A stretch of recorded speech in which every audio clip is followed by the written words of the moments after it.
잠시 인사하겠습니다. 옆에 있는 분들과요. 잠시 인사하실 때 오늘은 특별히 예뻐 보이시네요. 네. 네.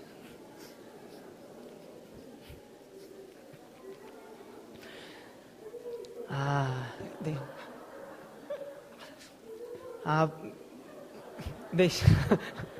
우리 신한규 집사님 너무나 좋으셔가지고 울면서 이쁘시다고 하시는데요. 예수님을 믿는 사람들은요, 다 이뻐 보입니다. 그렇죠? 다 이뻐 보입니다. 내가 너무나 이쁜데, 막 그렇게 생각하시는 분들은 옆에 분들에게 제대로 이쁘다는 소리를 잘 못 하시지만, 정말 예수님을 잘 믿는 분들은요, 옆에 있는 분들에게 정말 이쁘다 이렇게 이야기합니다. 그렇죠? 네, 한번 다시 인사해 볼까요? 오늘 정말 이쁘십니다.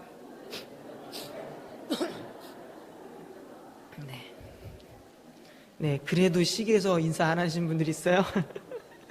네. 네, 이제 흥분을 가라앉히시고, 네, 오늘 말씀을 듣겠습니다. 오늘 말씀 제목은요, 세대를 거스르는 신앙입니다. 오늘날 세상이 급속도로 빠르게 변해가는 모습들을 우리는 보고 있습니다. 변해가는 모습이라는 것은 긍정적인 부분도 있지만 부정적인 부분들도 있죠.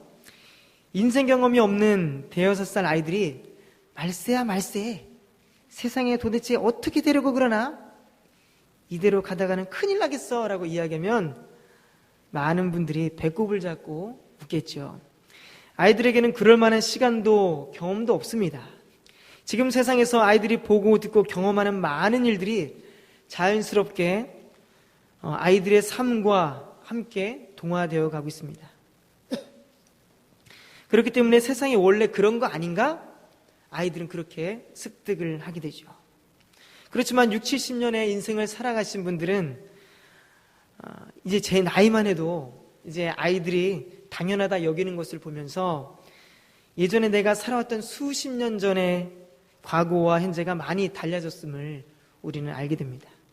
아이들이 앞으로 몇십 년 이후에 세월이 지나서 그때 느끼게 될 세상의 변화에 대해 인식하고 있는 것, 그것들을 여러분들이 이미 지금 느끼고 있습니다. 영적인 부분들은 어떨까요? 영적인 부분들도 여러분들이 신앙생활 하였을 당시와는 예전에 지금 신앙생활 하는 모습들은 아이들이 신앙생활 하는 것과 많이 차이가 있음을 우리는 보게 됩니다. 세상도 선한 영향력보다 악한 영향력이 더 많아지게 되었고요. 영적인 위기의 순간이 더 많아지게 되었고요. 계속해서 우리를 위협하고 오고 있음을 우리는 분명히 알고 있습니다. 이런 세상에서 살아가는 여러분들, 그리고 살아내야 할 우리의 자녀들이 이러한 세대에서, 이러한 세상 가운데서 하나님의 자녀로서 어떤 자세로 살아가야 되는지, 그 질문은 너무나 중요합니다. 우리가 점차 죄가 많아지는 이 세상 가운데서, 사단의 악한 영향력이 더 많아지는 이 세상에서 우리가 어떻게 살아가야 될 것인가, 어떻게 하면 이겨낼 수 있는가, 세상을 어떻게 하면 거스르는 신앙을 가질 수 있는가라는 질문에 해답을 얻는 시간 되시기를 주님의 이름으로 축원합니다. 지금 우리 모두가 살아가는 세상은 영적으로 바라볼 때 무조건 수용해서는 안 될 만한 일들이 참 많습니다. 분별해서 들어야 될 것도 있고요, 분별해서 볼 것도 있고, 그리고 취하지 않으면 안 될 만한 그런 좋은 영향도 있고요. 그래서 우리가 무조건 수용해서는 안 되고, 어떤 것은 수용하고 어떤 것은 수용하지 말아야 될 그런 분별력이 필요합니다. 이런 세대를 살아가는 모든 여러분들에게 하나님은 분명히 말씀하십니다. 오늘 2절 말씀 보면 너희는 이 세대를 본받지 말라, 주님께서 말씀하시죠. 이 세대, 이것을 공동번역에서는 이 세상이라고 이야기합니다. 그리고 표준번역에서는 이 시대의 풍조, 이 시대의 흐름이라 말씀합니다. 그리고 본받는다는 말은 본보기로 해서 그대로 따라한다는 의미가 있습니다. 그러나 NIV나 그 외 영어 성경을 보면 본받는다의 자리에 이런 의미가 있습니다. 따르다, 그리고 일치하다, 이런 의미를 가진 단어를 사용하고 있습니다. 이 시대를 본받는다는 말은 바로 세상의 요구에 일치하는 삶, 세상을 따르는 삶, 그 삶을 이야기합니다. 그럼 반대로 이 세대를 본받지 말라는 말씀은 세상의 풍조와 요구 속에서 일치하는 삶이 아닌 세상에 대해서 거스르는 그런 삶을 이야기합니다. 오늘날 세상에 얼마나 타락하고 있습니까? 세속적인 문화들이 우리 곁에 얼마나 많이 있습니까? 우리가 알지 못하고 느끼지 못할 정도로 사단은 우리의 삶에 아주 가까이에서 넘어져 쓰러질 때까지 덫에 걸려 빠져나오지 못하도록 그렇게 해서 계속해서 수단과 방법을 가리지 않고 넘어뜨리려 합니다. 사단이 그렇게 열심히 뛰는 이유가 있습니다.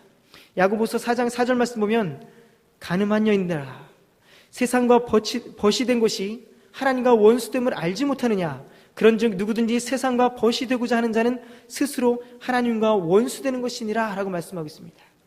하나님과 원수되게 하기 위해서 계속해서 사단은 우리를 유혹하고 유혹의 덫에 넘어뜨리려 합니다.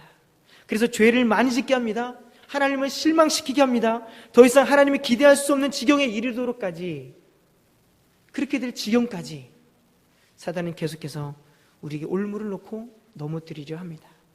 세상과 친구가 되고자 하면 하나님과는 원수가 됩니다. 세상이 요구하는 대로 살면 살수록 하나님과의 관계는 멀어지고 자연적으로 하나님이 원치 않는 삶을 살아갈 수밖에 없습니다. 자석의 한쪽이 극이 바뀌지 않는 이상 서로 붙지 않고 끝까지 밀어내죠. 마찬가지인 것 같습니다. 세상의 요구가 내 안에서 충족될수록 내 안에 거하시는 그 성령님의 자리는 점차 사라지게 됩니다. 내 마음의 그릇에 세상의 온갖 더러운 것들로 가득하게 되면 성령님께서 거하실 자리는 점점 좁아지게 됩니다. 나의 행동이 옳지 않은 이름을 알면서도 마음에 거리낌이 있으면서도 우리는 죄를 짓는 경우가 있습니다. 성령께서 주시는 마음과 사단이 주는 마음이 계속해서 싸우는 그 마음을 우리가 가질 때가 있습니다. 그러나 언제나 선한 마음의 손을 우리는 들어주지 않죠. 때로는 세상의 욕심을 따라 육의 욕심을 따라서 악한 생각, 악한 마음, 악한 행동의 손을 우리가 들어줄 때가 있습니다. 그럴 때 자연적으로 우리는 멀리하게 되는 것이 있습니다. 하나님이 요구하시는 자리에서 우리는 멀어지게 되죠. 불법을 행한 마음은 예배하는 자리에서 멀어지게 합니다. 말씀에서 멀어지게 되고 또 기도하는 자에서 멀어지게 되고 하나님을 찬양하는 우리 거룩한 입술이 점점 세속적인 입술로 바뀌어지게 됩니다. 그런 시간이 오래 되다 보면 신앙은 점점 자연적으로 내리막길로 향하게 됩니다. 하나님의 뜻을 거스리는 그런 길을 걷게 됩니다. 세상으로부터 오는 것 중에서 유익이 되는 것이 무엇이나 한번 생각해 보십시오. 요한일서 2장 16절 말씀 보면 이는 세상에 있는 모든 것이 육신의 정욕과 안목의 정욕과 이생의 자랑이다라고 말씀합니다. 그리고 디모데후서 3장 2절에서 4절 말씀 보면 말세에 일어날 일에 대해서 말씀하고 있죠. 자기를 사랑하며 돈을 사랑하며 자랑하며 교만하며 비방하며 부모를 거역하며 감사하지 아니하며 거룩하지 아니하며 무정하며 원통함을 풀지 아니하며 모함하며 절제하지 못하며 사나우며 선한 것을 좋아하지 아니하며 배신하며 조급하며 자만하며 쾌락사랑하기를 하나님 사랑하는 것보다 더 많이 한다고 말씀하고 있습니다. 이 중에서 우리가 실천할 때에 하나님이 기뻐하실 만한 것이 있습니까? 영적인 도움이 되는 것이 있습니까? 어느 것 하나도 우리에게 영적으로 도움이 되는 것은 없습니다. 우리의 삶에도 악한 영향을 미치는 것들입니다. 하나님의 진노를 일으키게 만들고 오히려 하나님과 원수가 되게 만드는 일뿐이 없습니다. 우리는 이런 것들을 버려야 합니다.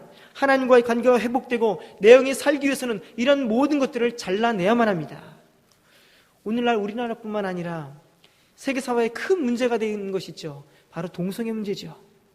하나님은 말씀하셨죠. 너는 여자와 동침함과 같이 남자와 동침하지 말라. 이는 가증한 일이라 주님께서 말씀하셨습니다. 분명 하나님 앞에서 가증한 일입니다. 큰 죄가 되는 것입니다. 하나님은 이 죄가 얼마나 큰지 그 백성 중에 끊어질 것이라고 주님은 말씀하셨습니다. 그러나 오늘날 현실은 어떻습니까? 성소수자들의 인권을 중요시한다고 하면서 동성애를 옹호하는 발언부터 시작해서 사람들의 반대와 시선은 아랑곳하지 않고 오히려 동성애자들의 축제를 용인하고 그들을 부추기고 있습니다. 어른들, 아이들 할 것 없이 모두가 볼 수 있는 번잡한 도심에서 하나님이 가증하게 여기시는 이 모든 일들을 자행하고 있습니다. 율법이 주어진 지 3,000년이 넘는 세월이 지났어도 분명히 하나님은 이런 것들을 죄라고 주님께서 말씀하셨습니다. 그러나 하나님께서 그것을 명백히 죄라고 정죄하셨지만 사람들은 아랑곳하지 않습니다. 성경에서 그 많은 간통까지 위헌이 되어버렸고요, 죄가 더 이상 죄가 되지 않는 이런 세상 속에서 우리가 살아가고 있다는 사실입니다. 이런 시대가 여러분들과 그리고 여러분들의 자녀 그리고 우리 후손들이 살아가고 또 살아갈 암울한 그런 미래가 될 수 있습니다. 세대가 지날수록 우리는 육신의 정욕과 안목의 정욕과 이색의 자랑이 오히려 떳떳하고 자랑스럽게 여겨지게 되는 그런 세상이 올지도 모릅니다. 서두에서 말씀드렸던 것처럼 아이들은 정말 스펀지처럼 모든 것을 잘 빨아들입니다. 그런데 그 아이들에게 타락한 거짓 문화가, 거짓 세상의 문화들이, 사단의 문화들이 그들에게 다가오고 있습니다. 아직은 교회와 옳은 생각을 가지고 있는 여러 모임들이 그런 모임들을 반대하고 있지만 언제 상황이 역전될지는 아무도 모릅니다. 다음 세대를 바라보며 그건 자녀의 아버지로서 또 교회에 속한 영혼을 책임져야 할 목사로서 그들을 걱정할 수밖에 없는 현실 가운데 있습니다. 이 세상의 풍조, 세상의 흐름을 인정하고 싶지 않지만 애써 거부해도 점점 이 타락한 세상의 문화들이 우리 삶 가운데 침투해 오고 있다는 사실입니다. 한 생명을 그토록 소중히 여기시는 하나님의 마음이 세상의 그늘에 가려진 채 소중한 생명마저 돈과 명예와 야욕 앞에서 아무것도 아닌 것처럼 치부되어 버리는 이런 세상을 보며 가슴 아파하며 한탄할 수밖에 없는 이런 세상을 여러분들과 제가 살고 있다는 말씀입니다. 그렇다면 우리는 어떻게 해야 될까요? 이렇게 점점 사단의 권세가 나라와 방백들을 향해서 손을 뻗치고 확장해 가고 있는데 우리는 그러면 어떻게 해야 될까요? 다른 사람들은 몰라도 예수님의 피값으로 사신 그리스도인으로서 우리는 이 세대를 어떻게 거스르면서 우리가 살아갈 수 있을까요? 어떻게 하면 육적인 쾌감과 말초신경을 자극하는 이런 매력적인 세상의 유혹 속에서 어떻게 하면 우리가 그것들을 이겨낼 수 있을까요? 2절 말씀 보면 이렇게 말씀합니다. 너희는 이 세대를 본받지 말고 오직 마음을 새롭게 함으로 변화를 받아라라고 주님 말씀하십니다. 오직 마음을 새롭게 함으로 변화를 받아라. 마음을 계속해서 새롭게 갱신하라고 주님 말씀하십니다. 모든 삶의 행동은 이 마음으로부터 비롯되죠. 마음이 변화되지 못하고 마음이 변질되면 삶은 이 세대, 이 세상의 풍조를 따라 살아갈 수밖에 없습니다. 동요될 수밖에 없습니다. 계속해서 마음이 새롭게 되는 경험을 해야만 합니다. 마음이 새롭게 되는 방법은, 그 방법은, 오직 유일한 방법은 바로 하나님의 말씀을 가까이 하는 것밖에 없습니다. 그것이 최선의 방법입니다. 히브리서 4장 12절 말씀 보면 하나님의 말씀은 살아있고 활력이 있어 좌우의 날선 어떤 것보다 예리하여魂과 영과 및 관절과 골수를 찔러 쪼개기까지 하며 또 마음의 생각과 뜻을 판단하나니라고 말씀하고 있습니다. 하나님의 말씀은 혼과 영을 쪼갭니다. 골수와 관절을 쪼갭니다. 그리고 마음의 생각과 뜻을 판단한다고 말씀합니다. 그렇다면 하나님의 말씀은 우리의 마음을 변화시킬 수 있는 능력이 있으심을 믿으시길 바랍니다. 이 세대가 점점 악해져가는 속도가 점점 빨라지고 있습니다. 그렇다면 우리도 마음을 무장해야 되지 않겠습니까? 마음을 계속해서 새롭게 해야 되지 않겠습니까? 그런 수고가 우리에게 있어야 될 줄 믿습니다. 여러분들이 점차 변화되기 시작했을 때, 마음이 변화되고 있음을 가슴 깊이 느꼈을 때, 그때를 한번 여러분들은 기억해 보십시오. 그때는 바로 하나님의 말씀이 들려지기 시작할 때였습니다. 하나님의 말씀이 내 마음속에서 메아리칠 때 비로소 삶이 변화되기 시작했습니다. 말씀이 귀에 들려지고 내 마음이 요동치기 시작할 그때부터 믿음이 자라게 되고 이전과는 다른 새로운 삶으로 우리의 모습들이 변화됐다는 사실입니다. 세상의 요구가 내 안에 채워지는 것이 아니라 하나님의 말씀, 그 말씀이 순종하는 모습이 내 안에 채워지기 시작했습니다. 바로 하나님의 말씀이 내 귀에 들려지고 내 마음속에 심겨질 때, 그때가 바로 우리의 삶이 변화되었을 때였습니다. 말씀이 혹이라도 들려지지 않는다면, 내 마음에 감동이 없다면 마음의 변화, 삶의 변화를 기대할 수가 없습니다. 영적인 공격을 받을 수 있는 위기에 노출되어 있는 것입니다. 영적인 상태를 늘 점검하시기 바랍니다. 그리고 기도하십시오. 하나님, 말씀의 능력이 내 안에 나타나게 하옵소서. 말씀을 통하여 제 마음을 새롭게 하여 주시옵소서. 기도하시기 바랍니다. 사도 바울이 고린도 교회를 향해서 우리 겉사람은 낡아지나 우리의 속사람은 날로 새로워지더라고 고백했던 그 고백들이 여러분들의 고백이 되기를 주님의 이름으로 소망합니다. 우리의 육신이 나이가 들어서 점점 약해질지라도 여러분들의 속사람은 강건해지기를 소망합니다. 강건하여서 세대를 거스르는 능력 있는 삶을 살아가시는 은혜가 여러분들과 저에게 있기를 주님의 이름으로 축원합니다. 또 한 가지 이 세대를 거스릴 수 있는 방법이 있는데요. 그것은 바로 우리의 정체성을 바로 아는 것입니다.